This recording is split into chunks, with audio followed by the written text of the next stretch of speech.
My husband was working late, and he was in his dump truck, so I come down to bring him his supper. And I was parked way over another driveway, approximately 320 feet from here, and I heard a baby crying, and it was very loud.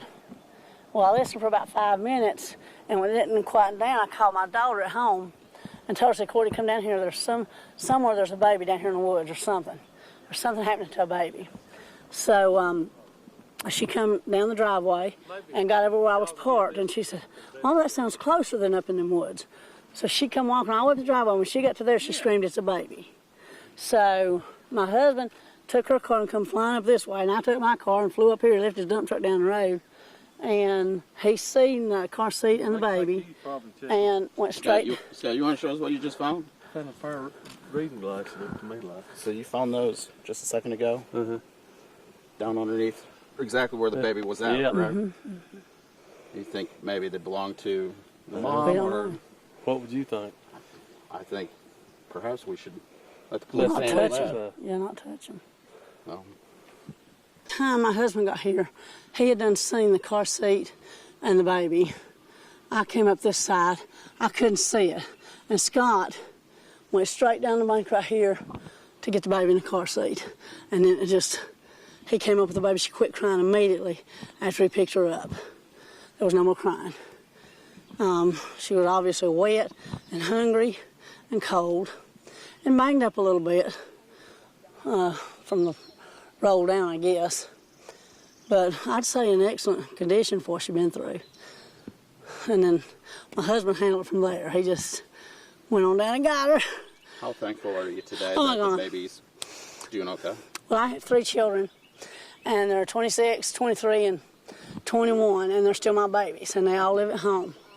And I love them more than life itself, so I can't imagine any human being discarding a child like a piece of garbage.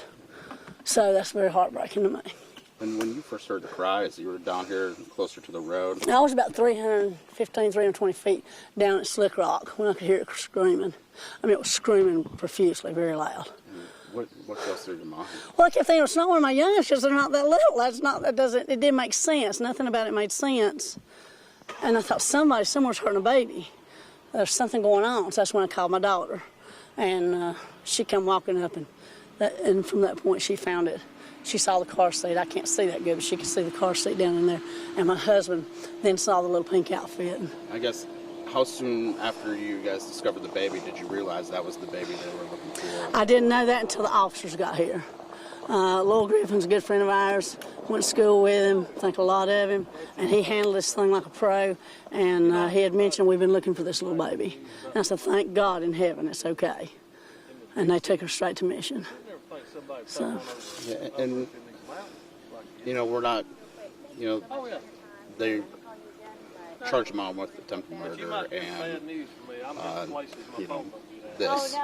As a mom, how does that make you feel? I mean, well, my first instinct was, when they said she got away from the kidnappers, was I would never leave my child. They'd have to kill me before I'd leave my kids. I would never leave my kids with a kidnapper. If it meant my life, I'd just have to be that way. But that threw me off right there. And then I said, there's just nothing makes sense about it to me. And I'm not accusing anybody, I'm just saying a real mother, a lot of people can be mamas, but they, being a real mother, especially here at Mother's Day, it's just heart-wrenching to think that some little child was discarded in that way, in that manner. And I think everything yesterday happened according to the good Lord's plan for us to come down, for my phone to work. We've never had reception here. We've never had reception down there, and both times my calls went out, and that was the good Lord's hand. It was just meant for us to find that baby before the coyotes did. When you got the call from your wife and you came home, and what happened? Well, I come in last night toward dusk dark, and my wife met me here at the end of our driveway. And she said, Scott, we hear a baby crying. And I was in a heavy truck. It's loud. And she said, cut your truck off because we hear something making a noise.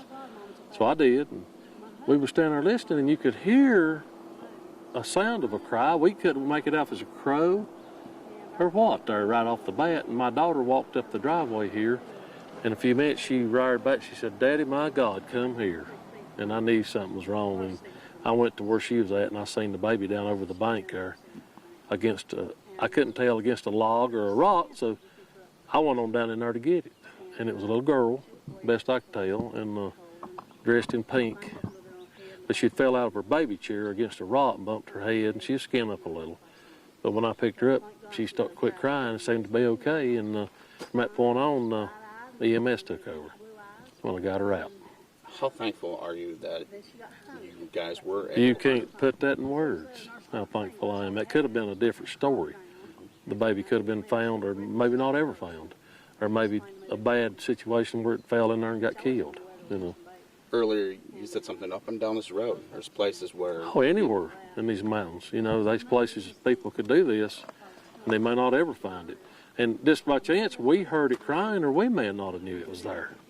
You see what I'm saying? I guess, is there a bigger power at Oh, yeah. The good Lord puts these things in motion, I'll have to say. If it wasn't for Him, put us here last night, and we heard it, put it in our ears. He kind of put us there, so we could find it and maybe get it to a different place, you know. So, you know. Now, the mom has been charged with attempted murder, and I guess as a parent, you know, Yeah. it's unthinkable. I guess, what are your thoughts to hear that, you know, possibly the mother might be involved in this? I can't think of a human being that would want to do a young'un that way. They can surrender their baby to a firehouse. You know what I'm saying? They can surrender them somewhere. They don't have to do this if that's the situation. And if she is charged with murder or attempted murder, she needs to be held accountable for what's went on here. It really does. Yeah. Scott, can you just kind of walk me down here and kind of point to the area where, and you walked down there earlier, and it's pretty steep. Right? Oh yeah, you wouldn't want to go with that camera down there. Yeah. It's probably more, if you get here, this is probably a 50, 60 foot embankment here into a ravine with a spring, but the baby was thrown off in these trees from a different angle over here. And but kind of where that tree is, that's kind of where...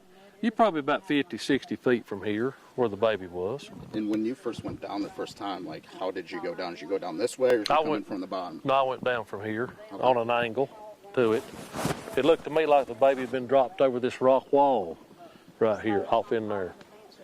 And just here today, I went down there to show another girl, and I found a pair of reading glasses just laying here now. So the sheriff needs to come back and pick him up. You know. Yesterday, when you went down there and you first saw the baby, I guess what thoughts? It's like in my mind, when I first saw the baby, I saw it from up here. I heard it crying, and I looked down there and I thought, my God, that is a baby. And I looked at it and I thought, I got to go down there and get that baby out of there. So I took right off down there and got it. And when I got to it, I seen it was okay, and I thought, well, I need to get that baby picked up. And I was kind of leery about just jerking it up, so I eased it up, and when I did, I realized that baby was okay. And I realized it must be a little girl because it had pink on it, you know. Yeah. So after that, it kind of went from there, me getting it out, and it wasn't 10 minutes, Sheriff Griffin was here himself. He was the first man on the scene here. Yeah. How long have you guys lived here? I've lived here all my life. Okay.